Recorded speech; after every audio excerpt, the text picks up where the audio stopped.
talk about when you were a 380 plus pound bodybuilder and what you were doing to get jacked? I was never 380. Were you 380? No, I was about 330 at one point. No kidding. Yeah, okay, so I'll tell you some crazy things I did in terms of food intake.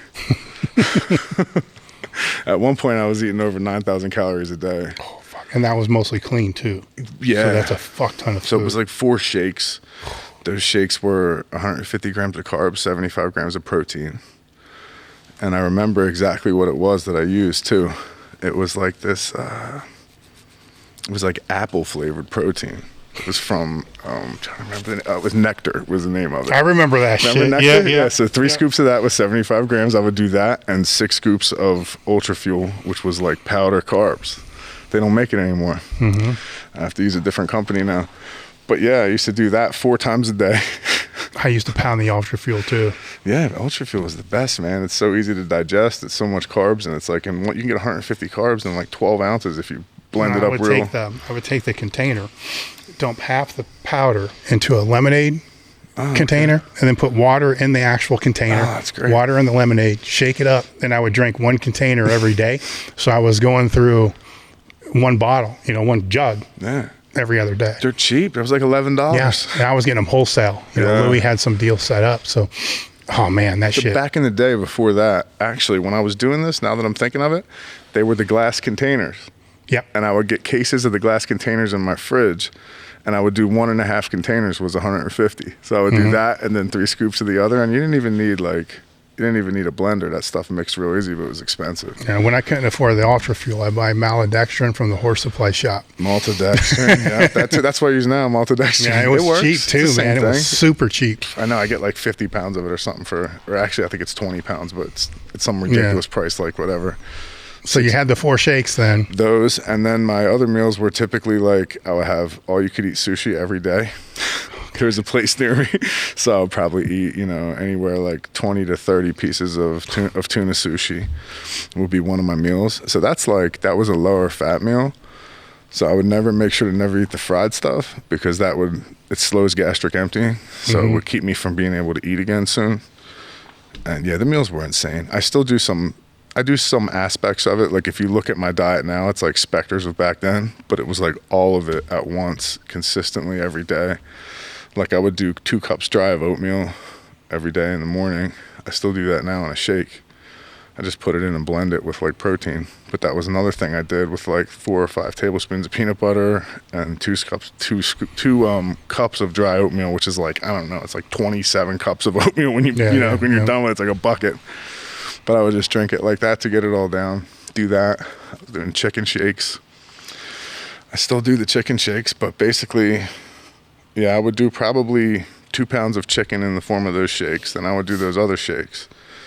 I would eat at least 1 red meat meal a day. I'll have sushi every day. I would eat ice cream pretty much like every night. That was like my treat for getting all the other stuff down. Eggs. Every morning breakfast was an insane amount of eggs. So pretty much just eating at all times? It was misery. Honestly, it got to the point where I was just like, I can't do this anymore. Yeah, I think the biggest problem people make that are trying to gain weight is they'll push it for Monday through Friday. Yeah. And then the weekend comes and they back it down. Instead of having, 5 huge meals or whatever it is, they have 3. I was young. I was a machine, dude. You got to do it every day. I've always documented everything. Like I even have like food journals from when I was like 18. Yeah. Let me ask you this. When you were gaining weight, did you always weigh yourself at night on the scale? Because you're heavier at night. Then when you lose weight, you weigh yourself in the morning after a shower and shit. So I would get upset so I wouldn't weigh myself. I would only weigh myself like every 2 or 3 weeks. Yeah. Because otherwise I would weigh myself and be a couple pounds light, and I'm already so full of food, I feel like I'm going to throw up and shit at the same time, and I'm like, I'd be so upset, So then like doing it that way, it gives enough time for me to put on weight, And honestly, at that size, I was so miserable. It's hard. I was just so tired all the time. I would fantasize about going to sleep. Like I remember I would be in my car sometimes, and I would stop and park somewhere and fall asleep before I would get out of the car. You're drinking 10 cups of coffee a day and you have fucking narcolepsy. Everything hurts. It's just so much. It was just so much. And I feel like I'm a little lighter now. I'm in the 260s now, and I feel so much better.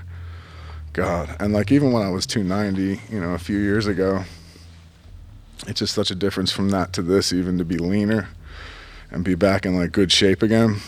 It feels so much better. But the sleep's better too. I still do the CPAP thing, but yeah, being that big is people don't understand. Like, it's cool because you're strong as a fucking gorilla, you know, and it's fun when you train, but the rest of your life sucks. Oh yeah, it's you get train used like to it. 2 hours, you know. You do get used to it, but man, it's not what people think. You don't realize, like, that's it. Like you said, you're used to it. You get put to sleep to the fact that, like, it doesn't suck as much for other people. Yeah. You know what I mean? Like, everything doesn't hurt this bad for other people. Yep.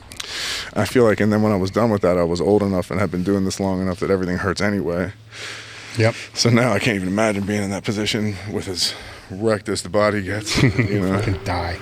Yeah, exactly. I'm trying to stay alive. I came from the mud. There's dirt on my hands. Strong like a tree. There's roots where I stand. Oh, I've been running from the law.